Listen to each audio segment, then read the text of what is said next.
देखो, महाभारत का युद्ध खत्म हो गया। कौरव और पांडवों की कहानी खत्म हो गई और एक ऐसा योद्धा था जिसको मृत्यु छू भी नहीं सकी। जी हाँ, मैं बात कर रहा हूँ अश्वत्थामा की। पर क्या अश्वत्थामा एक अकेला चिरंजीवी था? जी नहीं। हमें अपने पुराणों से पता चलता है कि 7 चिरंजीवी हुए और आज हम उन 7 चिरंजीवियों के बारे में जानेंगे। A very good morning everyone. My name is Rahul Negi and you're watching me on the Scholars Guide. So आज का वीडियो होने वाला है किस पे? द सेवन चिरंजीवीज, immortals who still walk the earth. ऐसा माना जाता है कि वो आज भी धरती पे, इस कलयुग में भी धरती पे है और उनका अलग अलग मोटिव है ना। एक एक करके मैं बताऊंगा। जैसे कि पिछली वीडियो में मैंने अश्वत्थामा का बताया था। नाम क्या है अश्वत्थामा?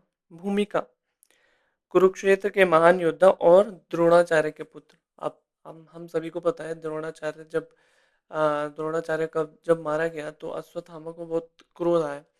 तो उन्होंने क्रोध आवेश में आके उप पांडव, जो पांडवों के पुत्र थे, उन सबको मार डाला। क्यों चिरंजीवी हुए? महाभारत के युद्ध के बाद अश्वत्थामा ने प्रतिशोध में द्रौपदी के पुत्रों का वध कर दिया। इस धर्म के कारण भगवान श्री कृष्ण ने उन्हें श्राप दिया और वे कलयुग के अंत तक जीवित रहेंगे। उनके घाव कभी नहीं भरेंगे, उन्हें कभी शांति नहीं मिलेगी। उनके जो मस्तिष्क पे एक मणि थी, तो उस मणि को निकाला गया, उस पे घाव बना और ये श्राप मिला कि आप कलयुग के अंत तक रहेंगे और ये घाव कभी नहीं भरेगा। ठीक है। और वो बहुत पीड़ा में रहते थे। विशेष भूमिका क्या है? अश्वत्थामा अमरत्व के शापित स्वरूप का प्रतीक है। उनका जीवन क्रोध, प्रतिशोध और कर्मों के परिणाम की याद दिलाता है कि क्रोध और प्रतिशोध में उन्होंने क्या गलत किया था, उसकी वजह से उन्हें आजीवन चिरंजीवी रहना पड़ा, जो उनके लिए बहुत अच्छा नहीं, क्योंकि एक तो उनका घाव था, दूसरा दुख, पीड़ा, अशांति और कलयुग के अंत तक उन्हें रहना। दूसरे जो चिरंजीवी माना जाता है वो है श्री हनुमान। श्री हनुमान जी को चिरंजीवी इसलिए माना जाता है कि ऐसा माना जाता है राम जब तक राम नाम इस धरती पे होगा, तब तक श्री हनुमान जी भी इस धरती पे रहेंगे। हनुमान जी की भूमिका क्या है? भगवान राम के परम भक्त, अद्वितीय बल और भक्ति के प्रतीक। ठीक है। अब क्यों चिरंजीवी क्यों है ये? देवताओं और भगवान राम के आशीर्वाद से हनुमान जी को अमरत्व प्राप्त हुआ। मान्यता है कि जब तक पृथ्वी पर राम नाम का स्मरण होता रहेगा, तब तक हनुमान जी जीवित रहेंगे। हम सभी को पता है राम नाम श्री हनुमान को कितना प्रिय है। तो जब तक राम नाम इस धरती पर रहेगा, तब तक हनुमान जी भी इस धरती पर कहीं ना कहीं हमें ऐसा रहेंगे, ऐसे ही मान्यता है। विशेष भूमिका देखेंगे, भक्तों की रक्षा करना, धर्म की स्थापना करना और का संदेश देना राम भक्ति का संदेश देना। अगला जो विषय आता है वो आता है वेद व्यास जी के बारे में। अब वेद व्यास जी क्या हुए? वेद व्यास जी वो थे जिन्होंने महाभारत की रचना करी। भूमिका क्या है? महाभारत के रचयिता, वेदों के संकलनकर्ता और महान ऋषि थे। क्यों चिरंजीवी? अब चिरंजीवी क्यों है वो? मानवता को ज्ञान और धर्म का मार्ग दिखाने के लिए उन्हें दीर्घायु का वरदान प्राप्त हुआ है। उनका योगदान भारतीय संस्कृति और आध्यात्मिक परंपरा की नींव माना जाता है। ठीक है। अब जो भारतीय संस्कृति है, जो हम सब लोग भूल चुके हैं, उसकी नींव इन्हें माना जाता है। संस्कृति क्या है, विज्ञान क्या है, ज्ञान और धर्म का इनको प्रतीक माना जाता है। आज जो विशेष भूमिका इनकी क्या है? ज्ञान, सत्य और धर्म के रक्षक, संरक्षक तथा आने वाली पीढ़ियों के मार्गदर्शक। अब देखो, आ, आने वाली पीढ़ियों के लिए क्या चाहिए?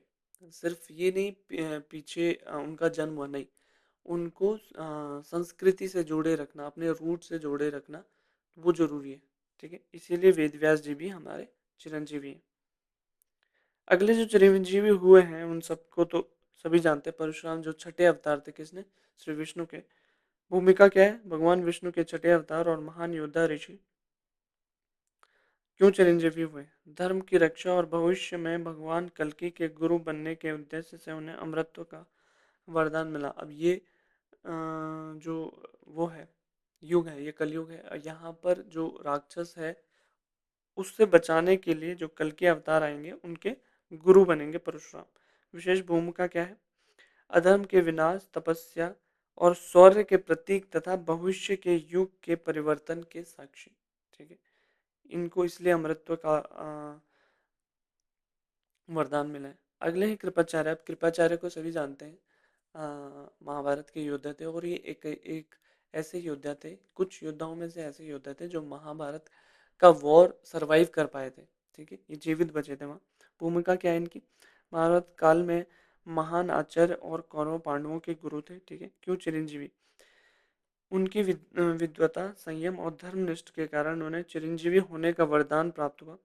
वे महाभारत युद्ध के कुछ जीवित बचे महापुरुषों में से एक थे। ठीक है, जैसे महाभारत में ऐसा माना जाता है ना, पांडव बचे थे, पर पांडव भी स्वर्ग लोक की तरफ जाते हुए उन्होंने भी देह त्यागा था। सिर्फ एक पहुंचे थे, युधिष्ठिर, जो स्वर्ग लोक पहुंचे थे। अब विशेष भूमिका कृपाचार्य के संदर्भ में क्या है? ज्ञान की परंपरा और आगे बढ़ाना और भावी पीढ़ी को धर्म का मार्ग दिखाना। ठीक है, तो हर किसी का अगर चिरंजीवी हुआ है तो या तो कोई सीख है, या तो कोई ज्ञान है, या तो वो भक्ति की तरफ हो, या तो संस्कृति की तरफ को हमारा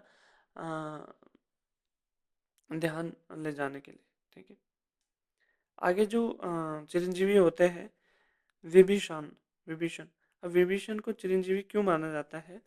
रावण के भाई और धर्म के पक्षधर थे। तो विभीषण ने अधर्म के खिलाफ आवाज उठाई और धर्म का उन्होंने साथ दिया। उन्हें पूरे अपने परिवार के विपरीत जाकर उन्होंने धर्म का साथ दिया, इसीलिए उन्हें चिरंजीवी होने का वरदान मिला। जब रावण ने अधर्म का मार्ग अपनाया तब विभीषण ने सत्य और धर्म का साथ दिया। भगवान राम ने उनकी धर्मनिष्ठ से प्रसन्न होकर उन्हें दीर्घायु का वरदान दिया। विशेष भूमिका क्या है? यह संदेश देना है कि सत्य और धर्म परिवार या सत्ता से भी ऊपर है। आखिरी जो हमारे चिरंजीवी हुए, सो सातवें चिरंजीवी हुए, उनका नाम था महाबली। अब महाबली कौन थे? ये सबसे पहला युग आपको पता है कौन सा हुआ? सबसे पहला युग हुआ सतयुग। सतयुग में महाबली हुए। भूमिका क्या है इनकी? दानवीर, न्यायप्रिय और प्रजावत्सल्य। प्रजावत्सल्य होता है जो प्रजा की सेवा करने वाले, प्रजा का वत्सल रखने वाले। अब चिरंजीवी क्यों हुए?